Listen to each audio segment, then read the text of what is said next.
আসসালামু আলাইকুম প্রিয় সহকর্মীবৃন্দ, সবাইকে আন্তরিক শুভেচ্ছা এবং ধন্যবাদ জানিয়ে আজকের মতো লাইভটা শুরু করছি। আজকে কিন্তু লাইভ করার কথা ছিল না, কিন্তু আমরা আসলে আমাদের আজকের লাইভের যে অতিথি, আপনারা জানেন যে এমপিও ভুক্ত শিক্ষা প্রতিষ্ঠানের যিনি সবার নয়নের মণি এবং সেই সবচাইতে আলোচিত মুখ অধ্যাপক প্রিন্সিপাল দেলোয়ার হোসেন আজিজি স্যার আজকে আমাদের আলোচনার প্রধান অতিথি হিসেবে থাকবেন। স্যারকে আমরা লাইভে যুক্ত করার জন্য চেষ্টা করছি। স্যার, আপনি আবার রিকোয়েস্ট দিন।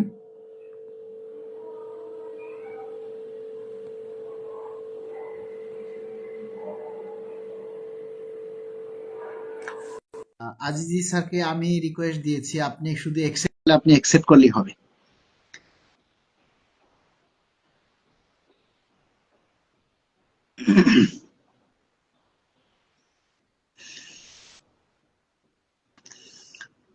আমরা যারা লাইভে আছি সবাই একটু লাইভটা শেয়ার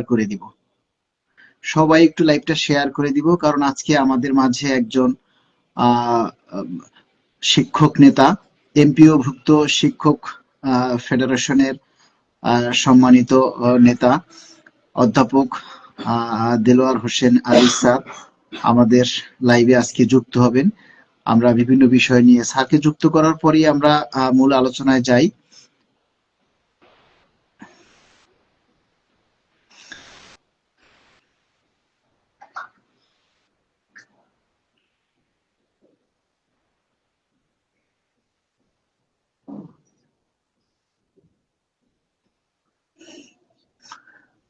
স্যার, আপনি একটু রিকোয়েস্ট দেন কয়েকবার, দেখবেন যে একবার না একবার হয়ে যাবে। আসলে এই হলো সমস্যা, ফেসবুকে কাউকে লাইভে নিতে চাইলেই তখন সমস্যা হয়, যাকে নেয়ার প্রয়োজন নেই দেখা যায় তার কানেক্ট হয়ে যায়।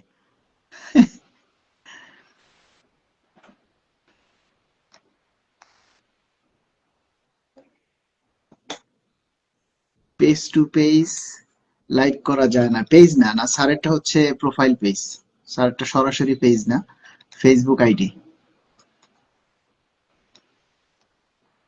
আমি অ্যাকসেপ্ট করছি, এডিং দেখাচ্ছে।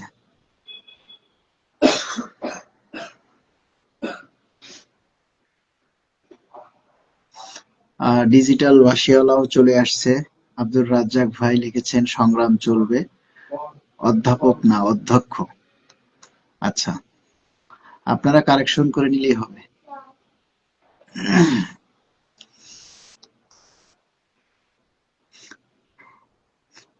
আর স্যারকে যদি আমরা সরাসরি পেজে যুক্ত করতে না পারি তাহলে স্যারের সাথে হোয়াটসঅ্যাপে ভিডিও কলে আমরা কথা বলবো ইনশাল্লাহ, কিন্তু স্যারের সাথে আজকে আমরা কথা বলবো।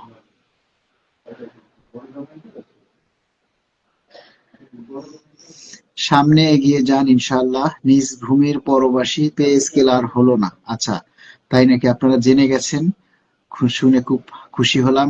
মানে হুমায়ুন কবির হুমায়ুন লিখেছেন আজিজি হুজুর অধ্যাপক না অধ্যাপক। ওরে ভাই, আমি বুঝছি, শুনছি।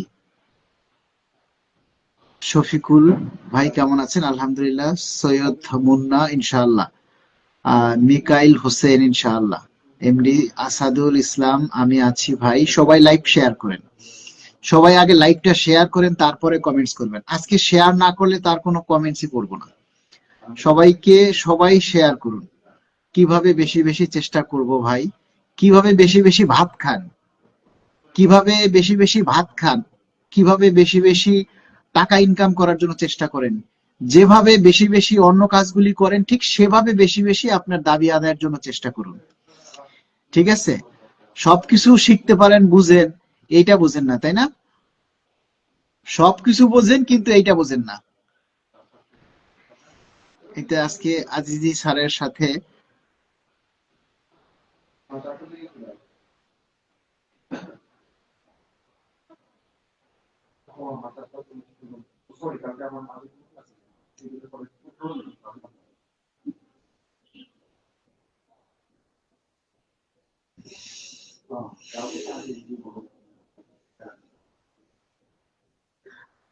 আমি আজকে আপনাদের কাছ থেকে জানতে চাই, আর একটা মেসেজ দেই, আগামী 19 তারিখ এই যে নবম পে স্কেল বাস্তবায়নের লক্ষ্যে আহ, জাতীয় প্রেস ক্লাবে এই যে এমপিওভুক্ত শিক্ষা প্রতিষ্ঠানের পক্ষ থেকে আজিজি স্যারের পক্ষ থেকে একটি সংবাদ সম্মেলন হবে। আমরা সেই সংবাদ সম্মেলনে থাকব। আপনারা যারা ঢাকার মধ্যে আছেন চেষ্টা করবেন আপনারা সবাই আকরাম আলী হলে সকাল 11টার মধ্যে চলে আসার জন্য। আর আগামী 16ই জানুয়ারি আমরা জাতীয় প্রেস ক্লাবের সামনে আমরা ঢাকা বিভাগীয় শহরে যে মানে প্রতীকী প্রতীকী অনশন কর্মসূচি দেওয়া হয়েছে। আপনারা কে কোন জেলা থেকে, কে কোন থানা থেকে এই অনশন কর্মসূচি পালন করবেন সেটা একটু আজকে আমরা কমেন্টে শুনতে চাই। আমার মনে হয় আজিজ স্যারের সাথে কানেক্ট হওয়া যাচ্ছে না। আমি ফেসবুকে হোয়াটসঅ্যাপে আজিজ স্যারের ভিডিও কল দিচ্ছি। স্যার আপনি সেখান থেকে আমাদের সাথে কথা বলেন।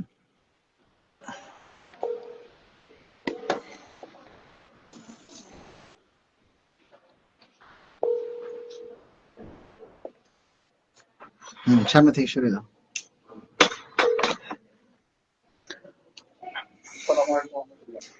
ওয়ালাইকুম আসসালাম।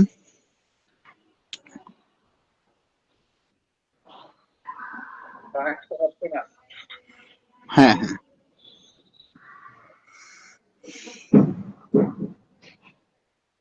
আমি একটু সেট করে নেই।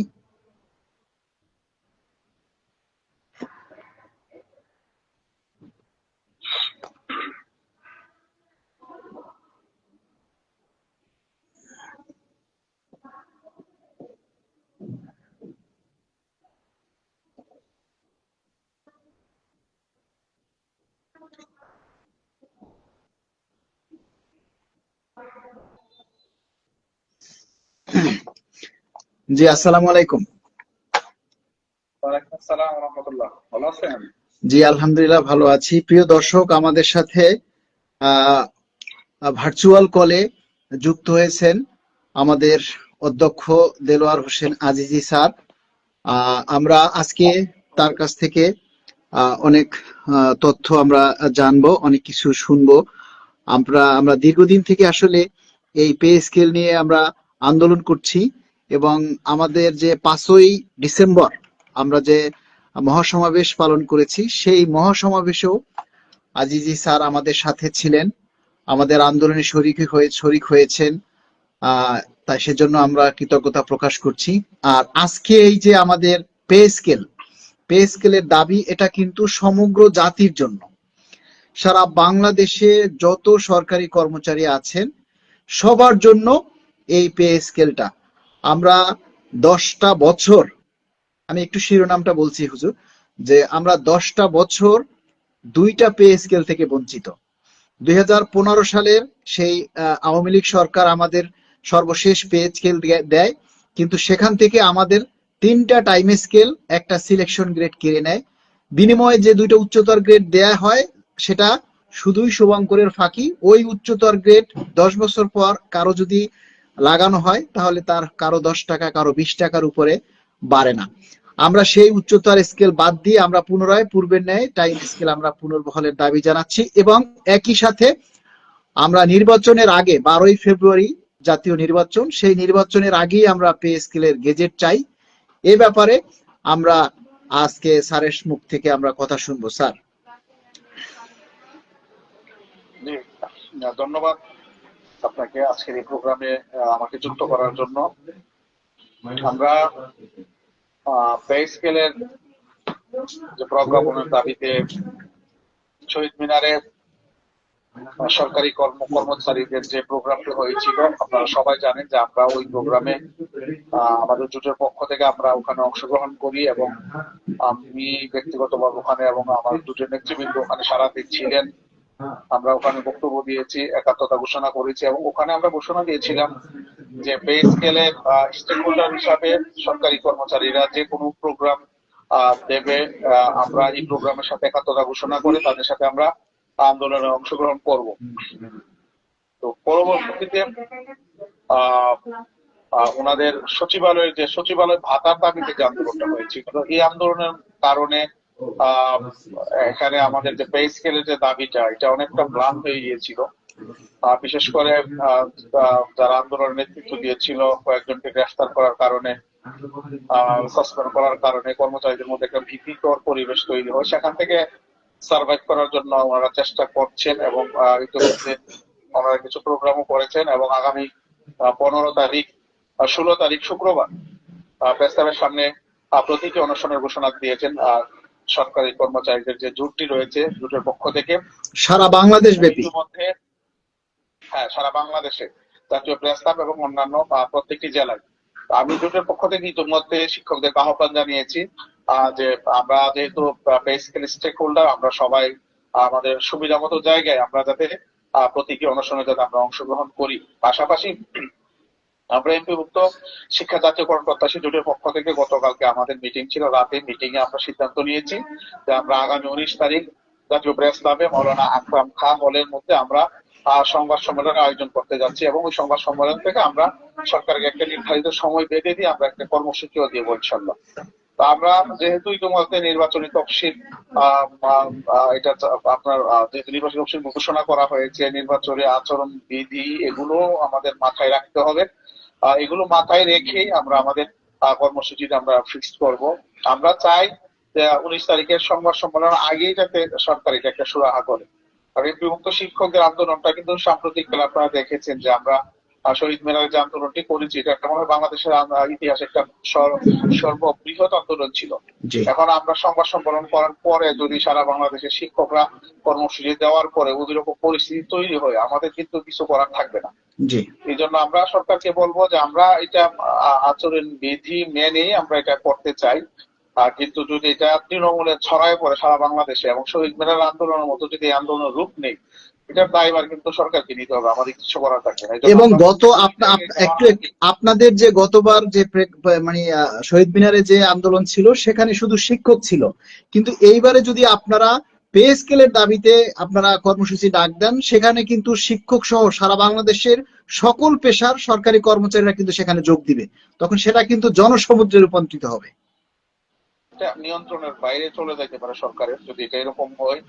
আলটিমেটলি যদি আমাদেরকে যদি এই প্রোগ্রামে যেতেই হয়, সরকার যদি আমাদের কথায় যদি কর্ণপাত না করে এবং সরকার যদি প্রজ্ঞাপনটা জারি না করে, তাহলে এটা যদি আন্দোলনটা আসলে একটা বৃহৎ আন্দোলনের রূপ নেই, তাহলে এটা আসলে নিয়ন্ত্রণের বাইরেও চলে যেতে পারে আমরা আশঙ্কা করছি।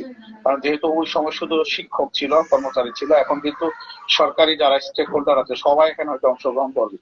আমরা এটা চাই না। আমরা সরকারের যেহেতু তৃণমূলের সকল সরকারি নির্দেশনা আমরা বাস্তবায়ন করি, যেহেতু নির্বাচনের একটা পরিবেশ দেশে বিরাজ করছে, আমরা চাই যে নির্বাচনটা যাতে সুষ্ঠু, সুন্দর এবং নিরপেক্ষ ভাবে হয়। আমরা যাতে আমাদের যে দায়িত্বগুলো আছে সরকারের পক্ষ থেকে যেগুলো আমাদেরকে অ্যাসাইন করা হয়, আমরা যাতে এগুলো পালন করতে পারি, আমরা এটা করতে চাই। তবে আমরা এটাও বলতে চাই যে যেহেতু 15 সালে পে স্কেল ঘোষণা করা হয়েছে, ইতিমধ্যে প্রায় 11টি বছর চলে গিয়েছে। সরকারি কর্মচারীদেরকে এবং পে স্কেল স্টেক হোল্ডার যারা শুনছেন দয়া করে সবাই একটু লাইভটা শেয়ার করে দিবেন। দুইটি আমরা ইতিমধ্যে দুইটি মানে পে স্কেল ঘোষণা হওয়ার কথা ছিল, কিন্তু এখন পর্যন্ত একটিও হয়নি। সরকারকে আমরা সাধুবাদ জানাই যে সরকার অন্তত একটি পে কমিশন গঠন করেছে। পে কমিশন গঠন যেহেতু করেছেন, এটার দায়িত্ব তো আপনাদের, এটাকে একটা এটা একটা কনক্লুশনে নিয়ে আসা। এখন আপনারা পে কমিশন করলেন, দ্রব্যমূল্যের বৃদ্ধি বা কয়েক দফা দ্রব্যমূল্যের বৃদ্ধি দ্রব্যের মূল্য বাড়লো, আপনারা সব স্টেক হোল্ডারদের সাথে বসলেন, প্রস্তাবনা নিলেন, অনেক কিছু হলো, মিডিয়াতে লেখালেখি হলো। এখন যদি আপনারা এটা যদি আপনারা বাস্তবায়ন যদি না করেন, তাহলে তো এই যে দ্রব্যের মূল্য যে বৃদ্ধি পেয়েছে, এটার সাফারার হবে সাধারণ যারা 10 দশকের থেকে নিচে চাকরি করে, তারা এটা সাফারার হবে। তো এটা আমরা আশা করি আপনারা এই জিনিসটা বিবেচনায় দিবেন, যাতে তার সাফারার যাতে কেউ না হয়। সিলিন্ডার আমরা দেখলাম হঠাৎ করে 1300 টাকা ছিল, হঠাৎ করে এটা 2000 টাকা হয়ে গেল, 1800 টাকা, 2000 টাকা, কোথাও 2000 টাকার বেশি সিলিন্ডার বিক্রি হচ্ছে। এটা আমি মনে করি যে পে স্কেল খেলার একটা মানে প্রভাব। এটা মানে অসাধু ব্যবসায়ীরা মনে করতেছে যে সবার বেতন বাড়বে, সুতরাং আগে থেকে আমরা বাড়ানো শুরু করি এবং একটা কম্পিটিশন শুরু হয়ে গেছে অলরেডি, মানে দ্রব্যের মূল্য বাড়ানো। তো আপনারা এই পে স্কেল খেলা খেলে যে দ্রব্যের মূল্য ইতিমধ্যে কয়েক দফা বাড়িয়েছে, এটার দায়ভার কে নিবে? এই জন্য আমরা কিন্তু আমাদের পিঠ কিন্তু দেয়ালে ঠেকে গেছে অলরেডি, আর ঠেকে যাওয়ার কারণে আমরা কিন্তু জাতীয় প্রত্যাশী জোটের পক্ষ থেকে আমরা কিন্তু ইতিমধ্যে 19 তারিখে প্রোগ্রাম করার জন্য আমরা একটা কর্মসূচি দিয়েছি। আমরা আশা করি সরকার এর মধ্যেই 19 তারিখের মধ্যেই সরকারের পক্ষ থেকে এই ব্যাপারে সুস্পষ্ট ঘোষণা আসবে। যদি ঘোষণা না আসে আমরা কিন্তু কর্মসূচিতে যাব, আর এই কর্মসূচির মাধ্যমে যদি অনিয়ন্ত্রিত আন্দোলনের দিকে এটা চলে যায়, এটা দায়ভার সরকারকে নিতে হবে।